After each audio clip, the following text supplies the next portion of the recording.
How's it going, everyone? Welcome back to the channel. Last Saturday, we had UFC 301 play out. It was actually a very good card. I enjoyed the entire card. And I'm going to go through, what I find to be the noteworthy fights and talk about, give a brief summary, talk about, what happened in the fight, and then move on to how did this change the landscape of the UFC moving forward. Was this relevant to the division? Do I want to see these guys? Like, who do I want to see them fight next? So let's get right into it without further ado. We're going to start off with Alessandro Costa versus Kevin Borjas. So Alessandro Costa gets a leg TKO over Kevin Borjas. Very short-lived fight. I'm actually quite excited to see what he can do in the division, but I want to see him fight someone around this, like, sort of under the top 15 level still.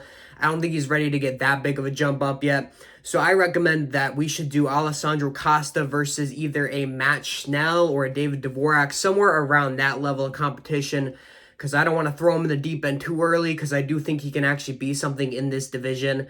I think he's actually a very good fighter, and we saw what Steve Erceg did in the main event and who beat him with ease. So, or Steve Erceg beat Alessandro Costa, but I used to think that was not a great loss to have, but we see, where Steve Erceg's going. So, honestly, I think, Alessandro Costa having a fairly competitive fight with Steve Erceg looks good in retrospect.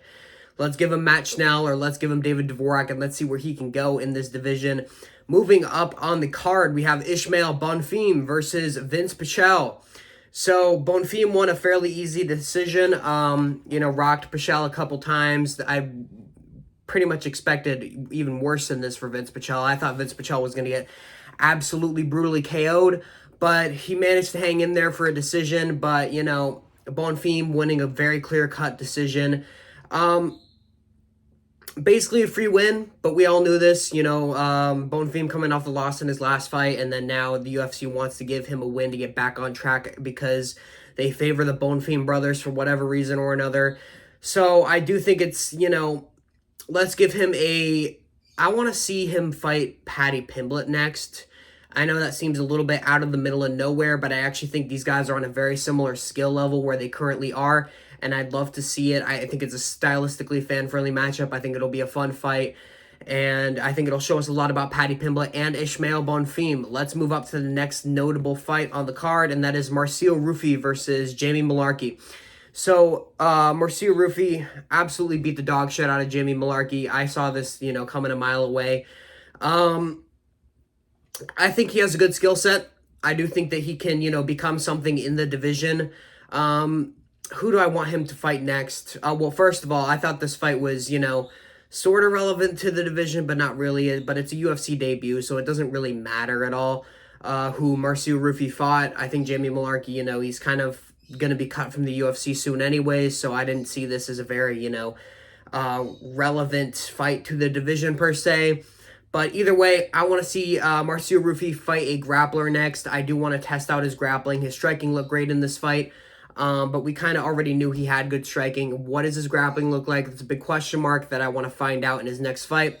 So I do have a couple names here. I think a Jordan Levitt or a Chase Hooper would be a very good matchup for Marcio Ruffi next. I also think that would be fun. I think it'd be an intriguing matchup. You can put it on the prelims of a pay-per-view or put it, even on the main card of a fight night. Apex card.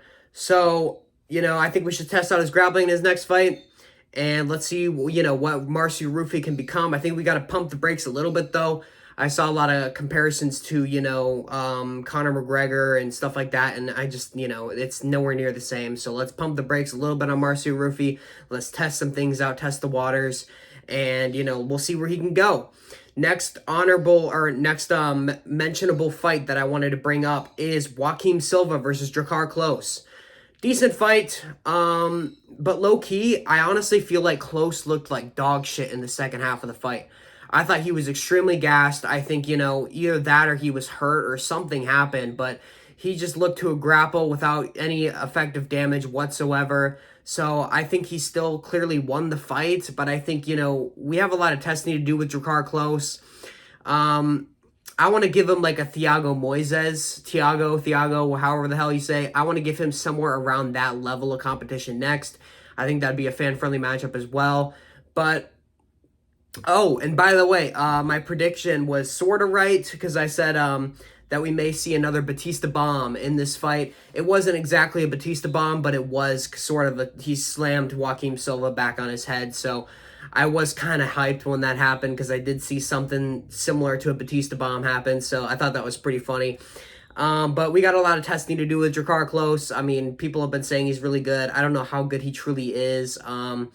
So yeah, let's test him out. Let's test the waters. As for Joaquin Silva, I don't really know where he goes from here. Usually I have, a fight I want to match these guys up with or whatever, but I wouldn't mind, just a lower level competition fighter, maybe get him back, get him a win and get him back in his groove because I don't think Joaquin Silva's a bad fighter whatsoever. Next, fight I want to talk about, we have Elvis Brenner versus Miktek Orolbai. Or Miktabek Orolbai. So I thought this fight was really fun to watch. I thought it was an exciting fight. Maybe not the highest of level fights. I mean, I think Miktek Orolbai has very good abilities to go far in the division. But I think, there's some holes that need to be cleaned up. Brenner had some success in this fight. But overall, it was a pretty dominant fight from Miktabek Orolbai. I'm honestly pretty high on him and his ability to, shoot up to the top 15. So I do want to throw him into the deep end. I mentioned, in my prediction video, how I love when the UFC throws sort of an unknown guy like a Steve Erceg into the top 15 and sees how if they, it's sink or swim situation. So I'm going to match up Miktabek Orolbai with RDA next, Rafael Dos Anjos. I think that's a perfect fight to make. I think that is the only fight to make in the top 15 as of right now. I think that's a great entry-level fight into the top 15.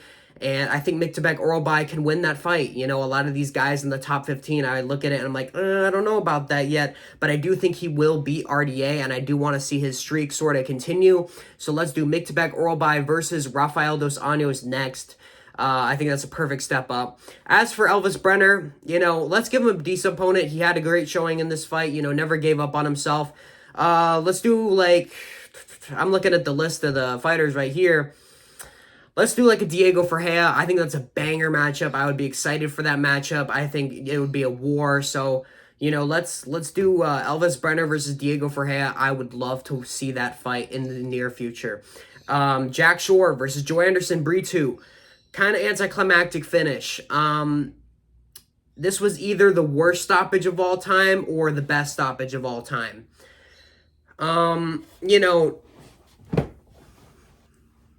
Not everything has come out quite about why the fight was stopped. The commentary was speculating that there may have been a fracture or a broken leg. So if that was the case, thank God to the ref that he stopped that fight. But if it wasn't, we saw Tony Ferguson bleeding from his shin.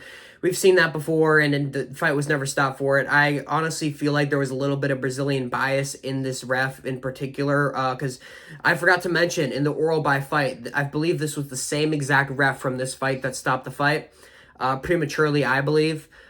He took a point away from Orolbai for touching the fence. His fingers went through the fence for a second. He wasn't hardcore grabbing it. It wasn't an egregious fence grab, but the ref took a point immediately. No warning, nothing. It was the first time he grabbed the fence, the ref immediately took a point, which I don't have a huge grope with, refs taking points sooner for eye pokes, because eye pokes are fence grabs are a huge problem in the sport.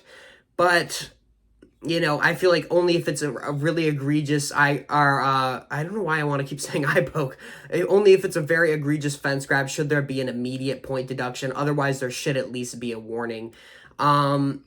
So yeah, back to Jack Shore versus Joe Anderson Brito.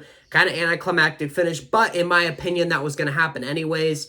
Brito was just clobbering the legs of Jack Shore in this fight. Those brittle British bones, man. I've said it before, and I'll say it again. These British contenders, man, they got these brittle ass bones. But what do I want to see from both of these guys next? I need Jack Shore to go back down to bantamweight. He looked kind of flabby up there. He just looked like shit. Just overall looked like shit. Just to kind of chalk it down there for you guys. I was going to try to be a little bit more, kind of sugarcoat it a little bit, but nah, he just pretty much looked like shit in that fight. For Joe Anderson Brito, I think he deserves a step up. I think he wanted a step up. Let's give him Nate the Train or Andre Fili. I think those are both banger matchups, particularly the Nate the Train one.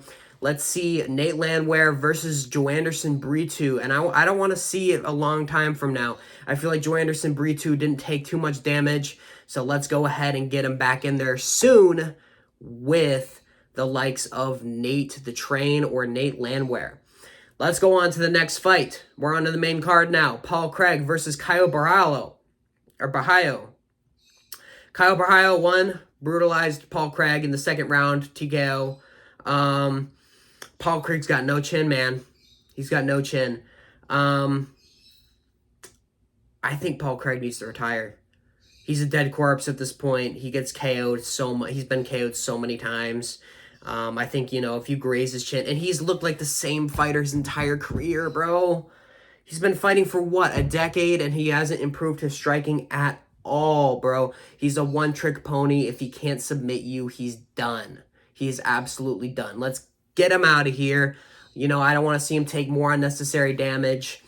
But, as for, Caio Borralho, or Barraio, however you say it, some of these Brazilian names I tend to mess up. But let's give him Jack Hermansson or Chris Curtis next. I love those matchups, particularly the Chris Curtis matchup. I think that would be a fun matchup because Chris Curtis has good takedown defense. I don't know that, Caio Borralho would be able to take down Chris Curtis. And, same thing with Jack Hermansson. Jack Hermansson's also very crafty. I think he'd find a way to get it done, potentially, against Caio Borralho. So let's give him a step up and let's see what happens in that fight. Again, I feel like we can do that fairly soon. Caio Borralho took little to no damage in this fight. Let's get him back in there. I don't want to see this guy sitting out for a while. But great performance. Moving up, Mikel Pereira, or Mikel, however you say it again, versus Ihor Potieria. What an insane fit. This was the highlight of the card for me. I know a lot of people thought the main event was the highlight of the card. I honestly thought that, the main event was a little overrated just because Steve Erceg did better than people expected. People thought he won and all of this. I've seen the fight. I rewatched the fight. It was a clear win for Pantoja, but we will get to that.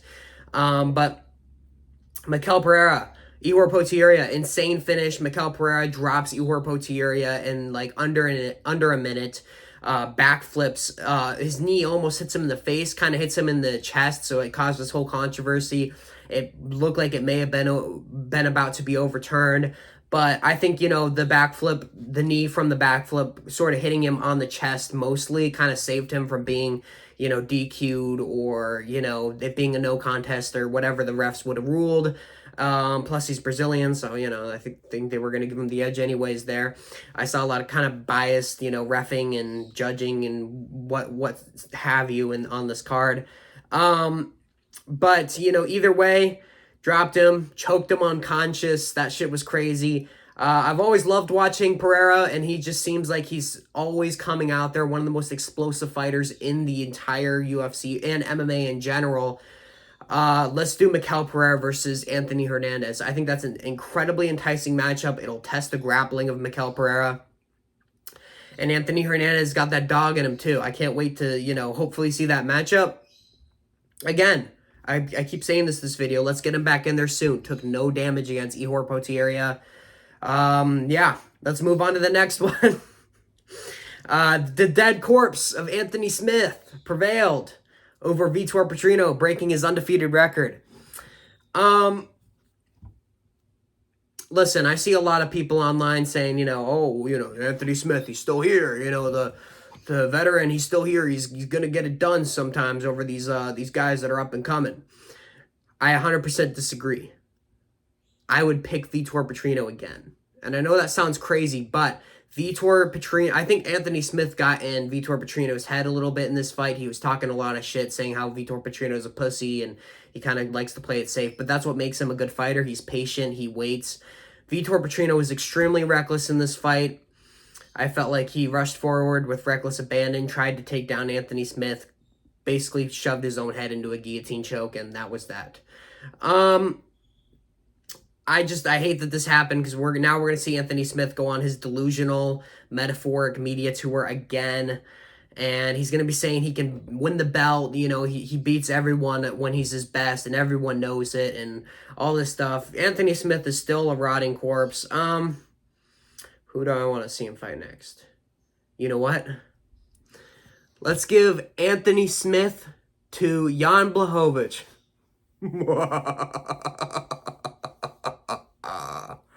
That is exactly what I want to see next.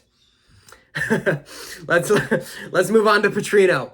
Petrino versus Uzdemir next. Pretty self-explanatory. It's a banger fight. Somebody going to get KO'd, or Petrino's going to stink his way to a decision. Either way, I think that's a great next fight for Petrino. Let's move on. Jose Aldo versus Jonathan Martinez. I told y'all. I literally said Martinez is not good basically anywhere. He's got decent everything except his leg kicks, which are gnarly, but Jose Aldo knows how to deal with leg kicks. I told y'all. I fucking told y'all. Jonathan Martinez, actually mid as fuck. We saw that in this fight. When he can't get his leg kicks off, he's really nothing special. He still has time to grow, though. One of the highlights of the card for me was Jose Aldo kind of sitting on the canvas with Jonathan Martinez. Jonathan Martinez was, crying his eyes out, and, I could see sort of Jose Aldo giving him some encouragement. I thought that was a pretty wholesome moment. But crazy fight for Aldo. He looked great. Still in old form, still looks very similar to how he did and even improved. It's crazy how these Brazilian guys are able to go into their later 30s and sometimes even 40s and still look like they're great. You have Glover, you have Pereira, you have Martinez, you have, I know this isn't really looking like it recently, but Oliveira is still competing with the elite of the elite. Let's do Aldo versus Jan next. That's a banger matchup. I see a lot of people being like, no, not my Piotr Jan. We need to get him a free win. Stop it. I swear to God, Piotr Jan, there are the most, so many people are so biased for that guy. I don't understand. He's an amazing fighter. I love watching him fight, but removing bias from it, people just love to glaze Piotr Jan for whatever reason. We need to give him a free win. He just beat who the fuck did he beat? I don't even remember. He beat someone good, though. Let's give him Aldo, man. It's a winnable fight for Jan. I don't know why you guys are all like, no, let's give him Vera and give him another free win. You guys really just love to, protect your boy Aldo, or protect your boy Jan, don't you? But besides that, let's give him Jan. Jan versus Aldo. It's a banger fight. Either guy can win. It's going to be an exciting fight. I don't care what y'all say about Vera and all this other shit. Let's give Jose Aldo Piotr Jan. And as for Jonathan Martinez, I think a good fight would be Rob Font. Still, I feel like, he deserves to be, fighting these sort of top-level guys. I think Rob Font's a good person to fight next. I think, we can see if he improves anything else, his grappling or whatsoever, in a fight against Rob Font. I feel like Rob Font's a good measuring stick, you know what I'm saying? But let's move on to the main event. Alexandre Pantoja versus Steven Erceg. I just spit everywhere. What the hell? Steven Erceg actually looked very good in this fight, and I underrated him. I think a lot of people did. But that being said, Pantoja won a clear-cut decision. 3-2 is what I had it scored, but I could even see a 4-1 due to the fact that the only, round that Steve Erceg clearly won was round 4. If you're going to score it a 3-2 for Erceg, I don't know, maybe 2, 4, and 3, but you can't really give him 3. I mean, all he had was a cut, but, whatever. Watching it live, I was shocked. I thought it could have gone to Erceg just because of the shock factor, sort of like the Volkanovski versus Makhachev thing. But in retrospect, after rewatch, Pantoja clearly won the fight. Who do I want to see these guys matched up with next? I want to see Manel Kape fight Pantoja. We're kind of running out of contenders for Pantoja. I think Kape-Pantoja would be a fun fight. If Kape can get a win and actually make weight, I mean, Jesus Christ. I feel like this guy is just not even taking his career seriously. And I'd also love to see, Erceg versus a guy like Brandon Moreno or Brandon Royval. He proved he's the elite of the elite on Saturday night, so I would love to see him against one of those matchups. Let me know what you guys think about these matchups down below and my overall insights on the fight. Is there anything you agree or disagree with other than the Jan crybabies that are going to come after me? Thank you guys so much for watching. I hope you did enjoy and have an amazing day.